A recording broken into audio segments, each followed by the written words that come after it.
Big TV భక్తి సమాచారం WhatsApp ఛానల్లో జాయిన్ అవ్వండి. అన్ని విశేషాలు ఎప్పటికప్పుడు తెలుసుకోండి. లోకంలో తల్లిని మించిన దైవం లేదు.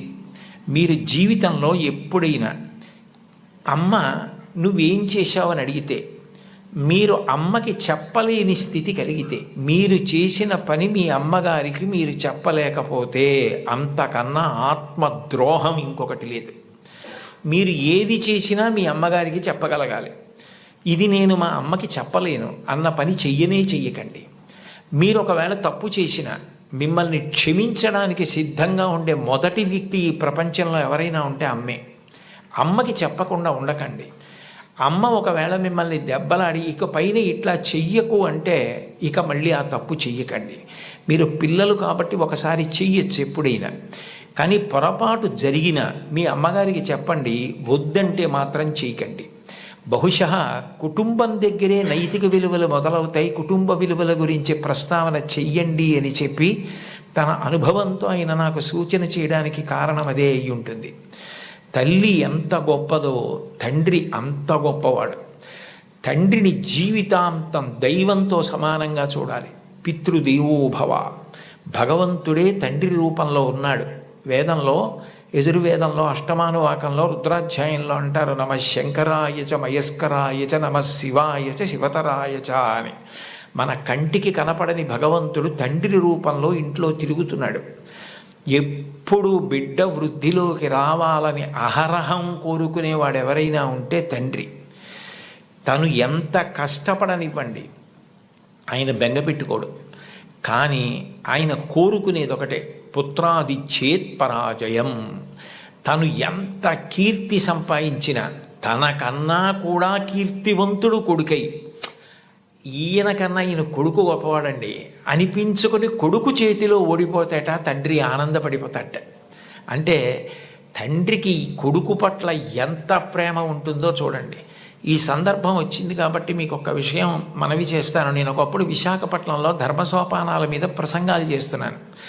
ఆ రోజుల్లో విశాఖపట్నంలో ఉన్న పాఠశాలల్లో ఉన్న విద్యార్థులకి మా నాన్నగారు అన్న విషయం మీద మాట్లాడమని వ్యాసరచన పోటీ నిర్వహించారు.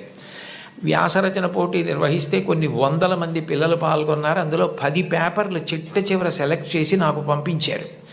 ఇందులో ఫస్ట్, సెకండ్, థర్డ్ ప్రైజులు నిర్ణయించమని. నేను పేర్లు చూస్తే ఒకవేళ నాకు ఏదైనా పక్షపాతం కలుగుతుందేమో, సుశీల అని కనపడింది అనుకోండి, తెల్లవారుజామునే మా అమ్మ గుర్తొచ్చి ఒక మార్క్ ఎక్కువ వేస్తానేమో అని నేను పేర్లు చూడకుండా పేపర్లు దిద్ది మార్కులు వేసేసి తర్వాత పేర్లు చూశాను. చూస్తే నేను ఫస్ట్ ప్రైజ్ ఇచ్చినటువంటి వ్యక్తి ఒక మహమ్మదీయ బాలిక. నేనేం మార్చలేదు సుమండి, అట్లాగే ఇచ్చేసాం. అప్పుడు ఆ బహుమతులు ఇస్తున్న సభకి అప్పుడు తిరుమల తిరుపతి దేవస్థానాలకి కార్యనిర్వహణాధికారి మాన్యులు శ్రీ ఎల్వి సుబ్రహ్మణ్యం గారు, ఆయన ముఖ్య అతిథిగా వచ్చారు. ఆయన ప్రైజ్ ఇస్తూ ఈ పిల్ల ఏం రాసింది మైక్లో చదివి వినిపించమనండి అన్నారు. అంటే ఆ పాప పేపర్ చదివింది. అందులో ఆమె ఏం రాసిందంటే, వాళ్ళ అమ్మగారు టీచరు, వాళ్ళ నాన్నగారు కూడా ఏదో ఉద్యోగం, ఆయనకి బ్లడ్ క్యాన్సర్ వచ్చింది, చూసుకోలేదు, ముదిరిపోయింది, 3 నెలల్లో చనిపోతారని చెప్పారు. ఆయన తన భార్య దగ్గరికి వెళ్ళి అడిగింది ఏంటంటే, ఈ 3 నెలలు నేను చనిపోతానన్న విషయం పిల్లలకి చెప్పద్దు, వాళ్ళు ఏడిస్తే నేను చూడలేను, నేను చనిపోయాక వాళ్ళు ఎటు ఏడుస్తారు, అప్పుడు నేను ఆపలేను, నేను బ్రతికుండగా వాళ్ళు ఏడవడం నేను చూడలేను, కాబట్టి నేను చనిపోతాను 3 నెలల్లో అన్న విషయాన్ని మాత్రం నా పిల్లలకి చెప్పద్దని రాత్రింబవళ్ళు హక్కున చేర్చుకొని మా భవిష్యత్తు కోసం ఇంకా కష్టపడి అంత జాగ్రత్తగా వ్యవస్థ చేసి 3 నెలల తర్వాత ఆయన మరణిస్తారని తెలిసి చిట్ట చివరి కాలంలో 3 దగ్గర పెట్టుకొని చెప్పకుండా అంత ప్రేమ చూపించి కన్నుల నీరు కారుస్తూ 3 వంక గుడ్లు తిప్పుతూ ప్రాణం వదిలేశారు ఆయన. తండ్రి అంటే అది. అంతటి త్యాగశీలి మా నాన్న. ఇది నాకు తెలిసున్న తండ్రి. ఇంతకన్నా తండ్రి గురించి చెప్పడం నాకు రాదని రాసింది ఆ అమ్మాయి. ఆ అమ్మాయికి ఫస్ట్ ప్రైజ్ ఇచ్చాం.